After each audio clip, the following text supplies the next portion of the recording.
हरिओम विद्यार्थी मित्रों, आज આપણે ધોરણ 7 વિષય સામાજિક વિજ્ઞાન પાઠ 14 લોકશાહી માં સમાનતા એ પાઠનો આપણે બીજા આગળની અંદર લોકશાહીની અંદર કઈ કઈ ભાષા, ધર્મ, જાતિ એની અંદર કઈ રીતે સમાનતા બંધારણમાં આપેલી છે એના વિશેની ચર્ચા કરી હતી।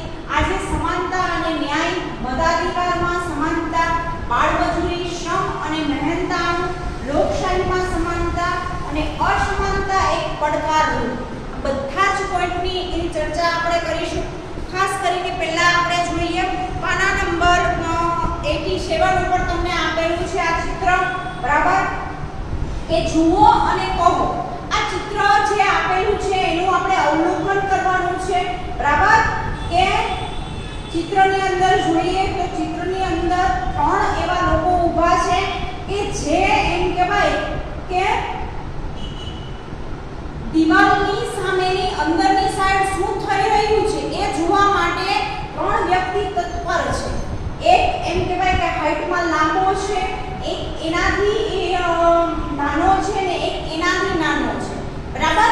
હાઈટની અંદર અસમાનતા હોય તો એ સમયે આપણે જોઈએ તો કોઈ પણ વ્યક્તિ છે, હવે આપણે ખબર જ છે કે હાઈટ જેની નાની છે તો એ દીવાલથી નાનો હોય તો આપણે ખબર જ છે।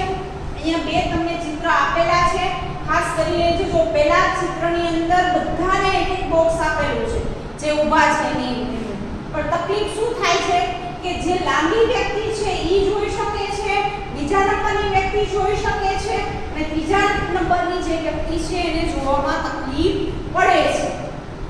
તો ન્યાયની વસ્તુ આપણે કરીએ તો એ વસ્તુ આપણે બાજુના ચિત્રમાં આપેલી છે કે ભાઈ પહેલા નંબરની જે વ્યક્તિ છે એની હાઈટ એટલી ઊંચી છે કે નીચે ઊભા રહે તો પણ દીવાલની પેલી સાઈડ શું થાય છે એ ઊભા જોઈ શકે છે, તો ભાઈ એને સ્ટૂલની જરૂર છે નહીં।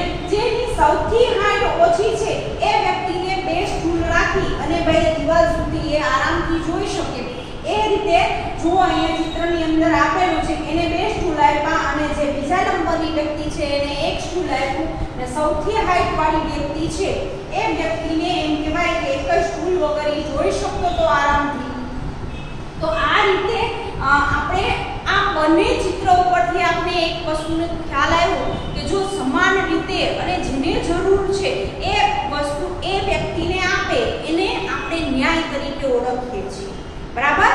સમાન હક તો આપેલા છે પણ આપણે એ વસ્તુની જરૂર નથી તો આપણે જેને જરૂર છે એને આપીએ તો એ સાચો ન્યાય કયો આપણે કહી શકીએ છીએ, બરાબર। પછીનો આપણો પોઈન્ટ છે મતાધિકારમાં સમાનતા, બરાબર। આપણે જોયું કે બંધારણમાં સૌને વિવિધ પ્રકારની સમાનતા આપવામાં આવી છે। લોકોનું, લોકો વડે અને લોકો માટે ચાલતું શાસન એટલે લોકશાહી। તમને લોકશાહીની વ્યાખ્યા પૂછવામાં આવે તો આ વ્યાખ્યા આપણે યાદ રાખવાની છે કે લોકોનું, લોકો વડે, લોકો માટે ચાલતું જે શાસન છે એને આપણે લોકશાહી કહીએ છીએ। આ લોકશાહીની વ્યાખ્યા છે। લોકશાહીમાં સૌથી નાના એકમમાં આપણે જોઈએ તો લોકશાહી દેશની અંદર મેં તમને કીધું કે સૌથી નાનું કોઈ આવતું હોય તો સૌથી પાયામાં જે વસ્તુ આવતી હોય તો એ ગ્રામ પંચાયત છે, પછી જિલ્લા પંચાયત છે, બરાબર। એમ સ્ટેપ બાય સ્ટેપ આપણે એમ કહેવાય કે વ્યવસ્થા ગોઠવેલી છે અને એ વ્યવસ્થાની અંદર આપણે ખાસ કરીને બીજી પણ વસ્તુ આપેલી છે, ભાઈ ચૂંટણી લડવા માટે ઉંમર અને મતદાન આપવા માટેની ઉંમર આપણે ખબર જ છે કે 18 વર્ષની વ્યક્તિ જ મતદાન કરવાનો અધિકાર ધરાવે છે। તમે 18 વર્ષના થશો એટલે ભાઈ તમને મત આપવાનો અધિકાર મળશે, બરાબર। ઇલેક્શન કાર્ડ આપણે 18 વર્ષ પૂરા થાય પછી આપણે કઢાવી શકીએ છીએ કે ભાઈ મારે મત આપવો છે, મારે મારી ઈચ્છા વ્યક્ત કરવી છે કે ભાઈ કયા વ્યક્તિને હું શાસન ઉપર લાવું, બરાબર। લોકશાહી દેશની અંદર આ વસ્તુ ખૂબ મહત્વની છે કે આપણે કયા વ્યક્તિને શાસન ઉપર લાવવા છે એનું મહત્વનું પાસું કોઈ હોય તો એ આપણા મત ઉપર ડિપેન્ડેન્ટ છે, બરાબર।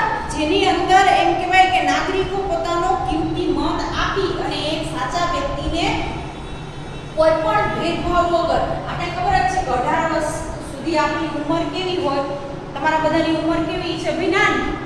તમને હજી સમાજ કે વ્યક્તિઓ વિશે બહુ ખબર હોતી નથી, પણ 18 વર્ષની ઉંમર આપણી થઈ જાય એટલે આપણે એટલું વસ્તુઓ જજ કરી શકીએ છીએ કે કઈ વસ્તુ સાચી છે, શું ખોટું છે, સાચું છે, એ બધી જ વસ્તુઓ આપણે ખબર પડવા માંડી. 18 વર્ષના થાય આપણે ઘણા બધા અનુભવ થઈ ગયા હોય, બરાબર?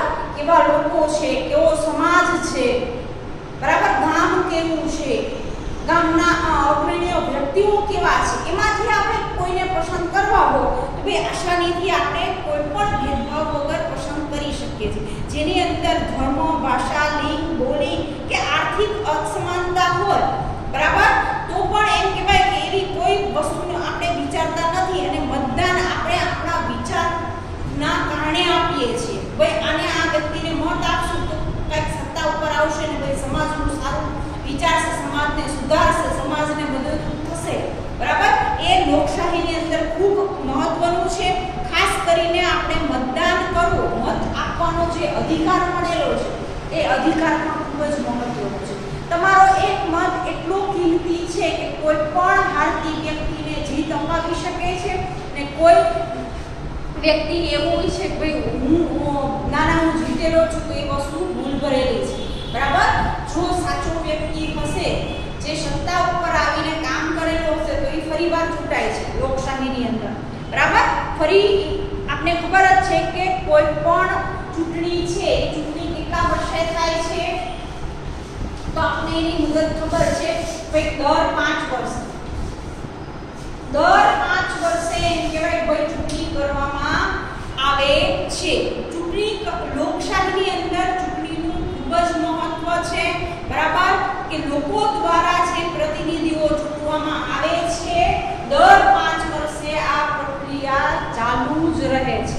એ ગ્રામ પંચાયતની હોય, જિલ્લા પંચાયતની હોય કે આગળ ગમે વિભાગની ચૂંટણી હોય તો એની મુદત 5 જ વર્ષની. 5 વર્ષ પછી ઘણી સત્તા બદલાય છે. જે એ સમયના વ્યક્તિઓ હોય એમાંથી ચૂંટાઈને કોઈ પણ વ્યક્તિ આવે છે ફરી સત્તા. જો તમે સારું કામ કર્યું હશે તો આપણે ખબર જ છે કે સારા કામ કરનારા વ્યક્તિઓ ફરી ચૂંટાય છે, બરાબર? આ પ્રક્રિયા સતત ને સતત એમ કહેવાય કે ચાલુ રહે છે, બરાબર?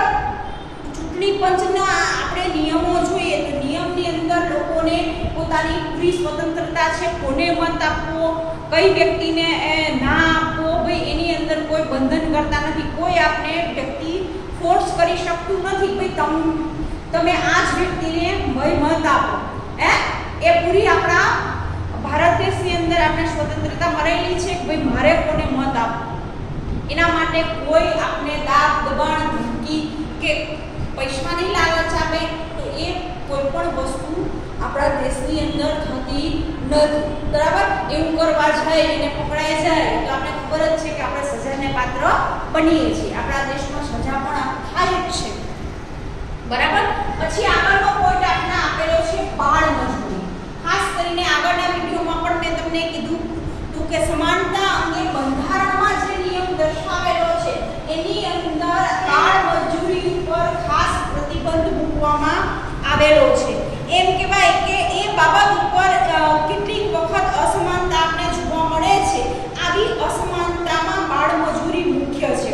બાળ મજૂરી શિક્ષણ મેળવવાનો અધિકાર ગણાય છે. આપણા દેશમાં એમ કહેવાય કે સૌ નાગરિકોને 6 થી 14 વર્ષ સુધી 6 થી 14 વર્ષની જે ઉંમર છે ત્યાં સુધી એમ કહેવાય કે મફત શિક્ષણ આપવાનો અધિકાર આપણા ભારત દેશની અંદર આપેલો છે, બરાબર?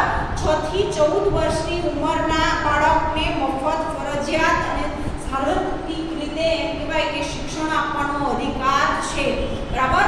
આ ઉંમર પછી તમારે અભ્યાસ કરવો, કઈ જગ્યાએ કયા ફિલ્ડમાં જવું એ પણ પૂરી સ્વતંત્રતા આપેલી છે. આપણે સીધું જ કામે વળગી જવું એ વસ્તુ નથી, બરાબર? ભણવા માટેની કોઈ આપણે ખબર જ છે કે 6 વર્ષ પછી આપણે કોઈ પણ શાળામાં એડમિશન મળી શકે છે, બરાબર? અભ્યાસ માટે. એના માટે જે નિયમ ને વસ્તુ નક્કી કરેલી છે એમાં કોઈ ફેરફાર છે નહીં. પણ અધવચ્ચે જો આપણે 14 વર્ષના થયા અને કોઈ પણ એવી પરિસ્થિતિ આવી ને આપણે અભ્યાસ છોડવો પડ્યો ને જો ફરી આપણે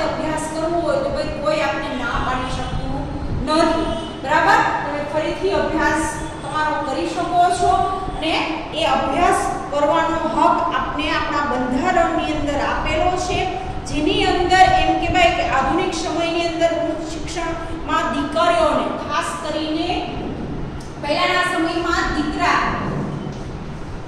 અને દીકરીઓ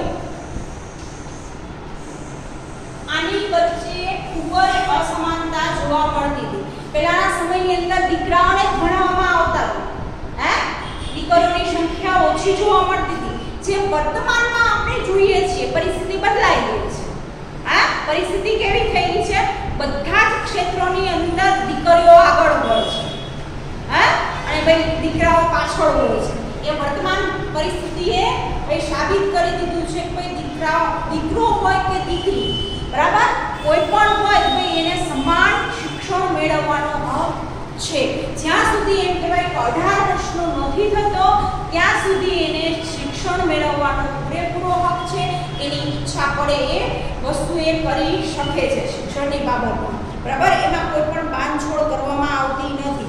જો આપણે જોઈએ કે ભાઈ 18 વર્ષથી ઓછી ઉંમરના બાળકને ક્યાંય કામ પર રાખેલો હોય તો ભાઈ એ રાખનાર પણ ગુનેગાર ગણાય છે અને કામ કરનાર એ બાળક પણ એક ગુનેગાર તરીકે સાબિત થાય છે. આપણા ભારત દેશની અંદર એ વસ્તુ પર પ્રતિબંધ છે કે બાળકો પાસે કામ કરાવવું નહીં, બરાબર.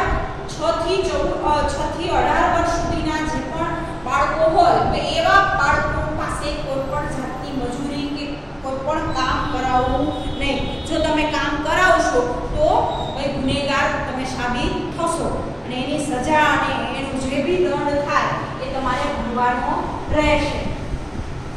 પછીનો આગળનો ટોપિક છે શ્રમ અને મહેનતાણ. ભારત દેશની અંદર આ વસ્તુ પણ સમાન રીતે દર્શાવેલી છે કે એક જ સરખા કામમાં પુરુષ મહિલાને ખાસ કરીને એક જ કામ કરતી જગ્યાએ પુરુષ પણ હોઈ શકે છે અને સ્ત્રી પણ હોઈ શકે છે. તો આ બંનેને મહેનતાણું સરખું આપવામાં આવે છે. શું કામ? કે બે કામ બેયનું સરખું છે. ભાઈ પુરુષ છે તો ભાઈ એને મહેનતાણું વધારે આપવાનું એવું કોઈ છે નહીં. એવી કોઈ અસમાનતા રાખવામાં આવતી નથી વર્તમાનની અંદર, બરાબર. એ વસ્તુ ખાસ મહત્વની છે. ખાસ કરીને એમ કહેવાય કે કોઈ પણ વ્યક્તિ છે એ વ્યક્તિને જે કામ કરે છે, જેટલા કલાક કામ કરે છે એટલા કલાક મહેનતાણું આપવું ફરજિયાત છે. એ ઉપરાંત આપણે જોઈએ કે એવા ઘણા બધા વ્યક્તિઓ છે કે બાળ મજૂરી કરનારા વ્યક્તિઓ છે. લોકશાહી દેશની અંદર આપણે જોઈએ છે કે કોઈ પણ અભ્યાસની બાબત હશે કે નોકરી મેળવવાની બાબત હશે, એના લિસ્ટનું તમે ફોર્મ જોશો ને તો એ ફોર્મની અંદર તમને માહિતી આવશે ભાઈ આવી સીટ રિઝર્વ હોય, પછાત જાતિની સીટ રિઝર્વ રાખવામાં આવે છે, વિકલાંગ બાળકોની સીટ રિઝર્વ રાખવામાં આવે છે, બરાબર. સ્ત્રી ઉમેદવારની સીટ રિઝર્વ રાખવામાં આવે છે. એમાં બીજા કોઈ એપ્લિકેશન કરી શકતા નથી, બરાબર. આ શું કામ કરવામાં આવે છે કે બધાને સમાનતાથી કોઈ બધું ધંધો છે, રોજગાર છે મળી રહે એના માટે એમ કહેવાય કે શ્રમ અને મહેનતાણાની અંદર પણ સમાનતા રાખેલી આપણે જોવા મળે છે. કે ભાઈ અંધ વ્યક્તિ છે કે નાના બાળકો છે તો એને પૈસા ચૂકવવા. હવે આપણે જોઈએ કે પહેલાના સમયની અંદર ઘણી જગ્યાએ તમે જુઓ કે લારી ઉપર કે ચાની લારી ઉપર કે બીજી દુકાનો અંદર છોકરાઓ કામ કરતા હોય, બરાબર. કામ એટલી જ કલાક કરે અને મહેનતાણું કેટલું આપે? ઓછું આપે તો ભાઈ એ દંડને અને સજાને પાત્ર બની શકે છે. ભાઈ એ વસ્તુ કરી ખૂબ ગુનો ગણાય છે. એ નાનું બાળક છે એ પણ મોટી વ્યક્તિ જેટલું કામ કરે છે, મહેનતાણું તમે ઓછું આપશો તો ચાલશે નહીં. જેટલી કલાક કામ કરે છે, દાખલા તરીકે કોઈ પણ સ્થળે 8 કલાક કામ કરતું હોય તો ભાઈ 8 કલાકના હિસાબે એમ કહેવાય કે આખા મહિનાનો આપણે ખબર જ છે કોઈ પૈસા ચૂકવવામાં આવે છે, બરાબર. કામ કરી લો, મહિનો જેવો પૂરો થાય તરત જ આપણે જોઈએ છે ઘરની અંદર પપ્પા અને મમ્મીની સેલરી આવે છે, પૈસા આવે છે. એ સેના આવે છે ભાઈ એટલી કલાક કામ કરે છે, એની સામે ભાઈ સંસ્થા છે જે પણ સંસ્થાની અંદર કામ કરતા હોય ભાઈ એનું મહેનતાણું મળે છે. એને આપણે સમાનતા ગણીશું, બરાબર. એની અંદર જોઈએ તો એ ઉપરાંત ઘણી બધી એવી સંસ્થાઓ છે કે જેની અંદર વિકલાંગ બાળકો કામ કરતા કરતા હોય અને નોર્મલ વ્યક્તિ પણ કામ કરતી હોય, ભાઈ એની અંદર તફાવત રાખવામાં નથી આવતો. હે, કામની અંદર, વહેંચણીની અંદર કદાચ એમ કહેવાય કે ઉપર નીચે થતું હોય, ભાઈ આ વ્યક્તિ વિકલાંગ છે, ભાઈ એને આ કામ નહીં આપવાનું એવું હોતું નથી. બરાબર, કામની અંદર પણ વહેંચણીની અંદર પણ માનવતા રાખી એ વસ્તુ જુદી છે, પણ સરખા ભાગે વહેંચાય અને સરખા ભાગે મહેનતાણું આપવામાં આવે છે. આગળનો પોઈન્ટ જોઈશું, લોકશાહીમાં સમાનતા શું છે. બરાબર, હવે લોકશાહી દેશ છે જ્યાં એ વસ્તુ સમાન ન કરવામાં આવે તો કેવી પરિસ્થિતિ થાય. હે, તો લોકશાહીની અંદર શાસન કરવું મુશ્કેલ બની જાય છે. લોકશાહી દેશની અંદર સમાનતા રાખવી ખૂબ જ જરૂરી બને છે.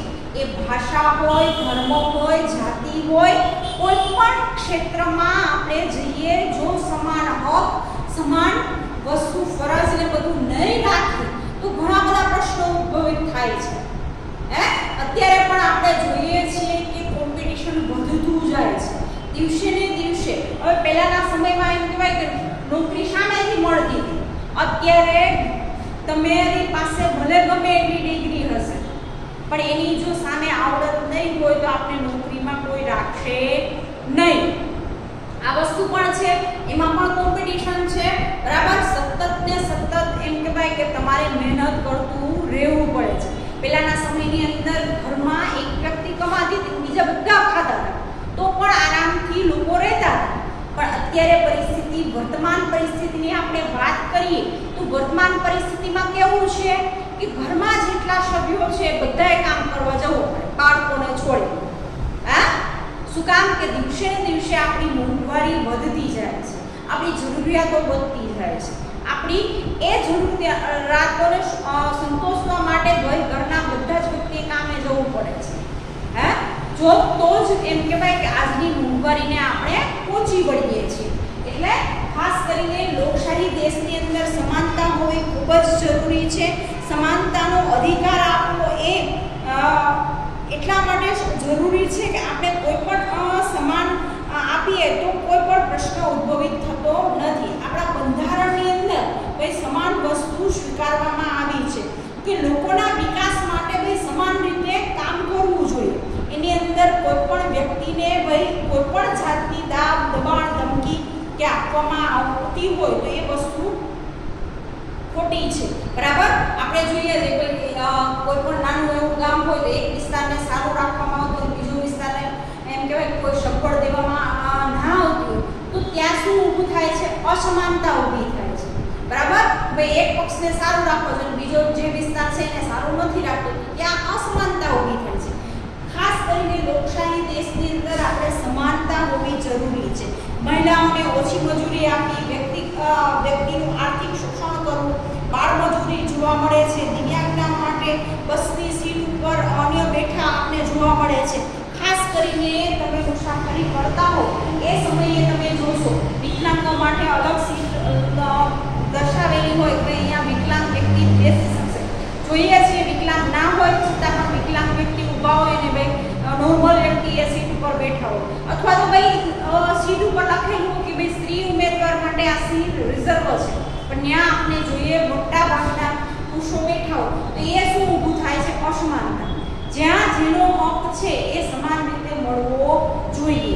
સ્ત્રી છે કે પુરુષ છે કે એ વસ્તુ કોઈ વિચારવી જોઈએ નહીં. જો લોકશાહી દેશમાં શાસન ચલાવવું હશે તો આ સમાનતા ખૂબ જરૂરી છે. બાળકોને ખબર જ છે કે શિક્ષણ જરૂરી છે બાળકો માટે, તો બાળકોને શિક્ષણ મળવું જ જોઈએ. એ ગરીબ વ્યક્તિનો બાળક હોય કે પૈસાદાર વ્યક્તિનો બાળક હોય, શિક્ષણ મેળવવાની ઉંમરમાં એને શિક્ષણ જ મળે એવા આપણા પ્રયત્નો થતા હોવા જોઈએ. હવે આ સમાનતાને પડકારરૂપ પ્રશ્નો કયા કયા છે? એના કઈ વસ્તુ છે કે આ સમાનતા બાબત છે એને પડકારરૂપ એમ કહેવાય કે ઘણા બધા પ્રશ્નો ઉદ્ભવી શકે છે. બરાબર, એમાં ખાસ કરીને પહેલા આપણે જોઈએ કે નાનું ગામમાં પાણીના 2 જ કૂવા. એક એક્ઝામ્પલ આપેલું છે આપણે પાઠ્યપુસ્તકની અંદર. એક નાનું ગામ છે, એ ગામની અંદર 2 જ કૂવા છે. આખું ગામ 2 ભાગમાં એમ કહેવાય કે પાણી ભરી અને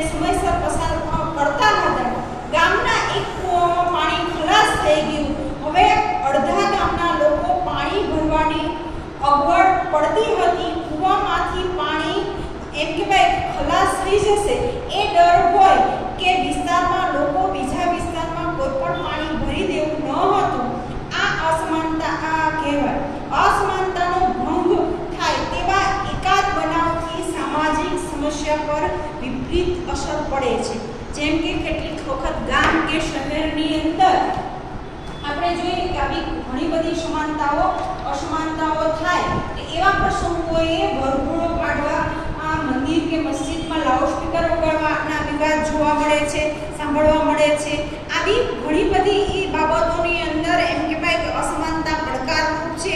પ્રસંગે આપણે શાંતિ જાળવવી તેવા પ્રયત્નો કરવા, સમાનતાના ભાવ સાથે વર્તન કરવું જોઈએ. સમાજમાં સમરસતા જળવાય તે માટે સરકારશ્રી દ્વારા ખૂબ જ પ્રયત્નો કરવામાં આવે છે. તે દરેક પ્રયત્નોને આપણે માન આપવું જોઈએ. ખાસ કરીને આપણે વર્તમાન પરિસ્થિતિની જ વાત કરીએ, બરાબર? જે પરિસ્થિતિમાંથી તમે, હું અને તમારા પેરેન્ટ્સ બધા જ પસાર થઈ રહ્યા છે, બરાબર? આપણે લોકડાઉનના સમયમાં આપણે સ્પષ્ટ સૂચના હતી, બરાબર, કે ઘરની બહાર નીકળવું નહીં, ખાસ કરીને નાના બાળકો અને વડીલો. છતાં પણ આપણે જોઈએ છીએ કે જેવું લોકડાઉન ખુલે છે, બરાબર, આપણે ઘણા બધા નિયમને બધી જ વસ્તુ ખબર છે કે માસ્ક પહેરવું ફરજિયાત છે, સોશિયલ ડિસ્ટન્સ રાખવું ફરજિયાત છે. આ બધી જ વસ્તુઓનું જો સમાન રીતે બધા લોકો આચરણ નહીં કરે, ખુલ્લેઆમ આપણે ફરતા થઈ જશું, માસ્ક વગર ફરતા થઈ જશું, તો આપણે ખબર જ છે કે પરિસ્થિતિ શું થશે. ગયા વર્ષની પરિસ્થિતિ આપણે ખબર જ છે કે ઘરે ઘરે એમ કહેવાય કે કોરોના પેશન્ટ હતા. એમાંથી આપણે, તમે ને હું એમાંના બચેલા વ્યક્તિઓ છીએ, બરાબર? આખા દેશની અંદર પરિસ્થિતિ આપણે ખરાબ જોવા મળી હતી. હજી પણ આપણે જોઈએ છીએ કે ઘણી હોટલોની અંદર ખાવાનું ચાલુ થઈ ગયું છે, પાણીપુરીની લારી ઉપર ચાલુ થઈ ગયું છે. લોકોએ માસ્ક પહેરવાનું ભૂલી દીધું, એમ કહેવાય કે ભૂલાઈ ગયું છે. લોકો પોતાનો એમ કહેવાય કે પ્રસંગો કરવા માંડ્યા છે, બરાબર? બર્થડે પાર્ટી ઉજવે છે, સગાઈઓ કરે છે, લગ્નો કરે છે. આ બધી જ વસ્તુની અંદર લોકો ફરી ભીડ કરવા લાગ્યા છે. તો આપણે ખબર જ છે કે ભાઈ ત્રીજી લહેર આવવાની છે. એ લહેર કેવી હશે? ભાઈ આનાથી પણ ખતરનાક હશે. લોકો પહેલા જ્યારે કોરોના આવ્યો તો ભાઈ 15 દિવસમાં સાજા થઈ જતા હતા. ધીમે ધીમે એના 8 દિવસ થયા બીજી લહેરની અંદર. હવે ત્રીજી લહેરની અંદર 2 દિવસમાં માણસ સીધો ઉપર જ જતા રહેશે જો આ વસ્તુનું આપણે પાલન કરીશું નહીં. કયું તો ખાસ આપણે કીધેલું છે કે ભાઈ સોશિયલ ડિસ્ટન્સ રાખો, બરાબર?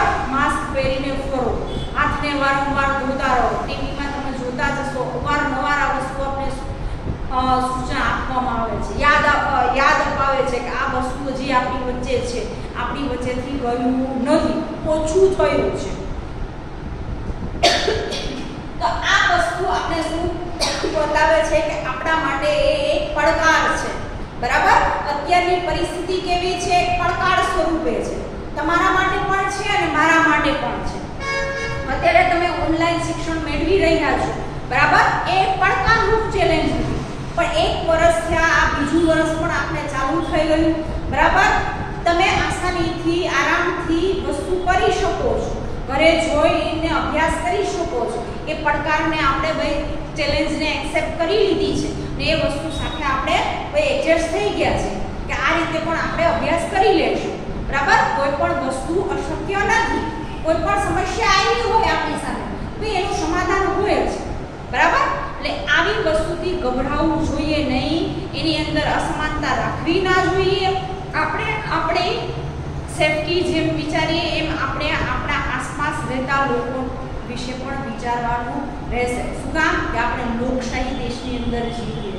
લોકશાહી દેશની અંદર આ વસ્તુ સમાન નહીં હોય તો ઘણા આવા બધા પ્રશ્નો છે કે એ આપણી સમક્ષ એમ કહેવાય કે પડકારો થઈ શકે છે.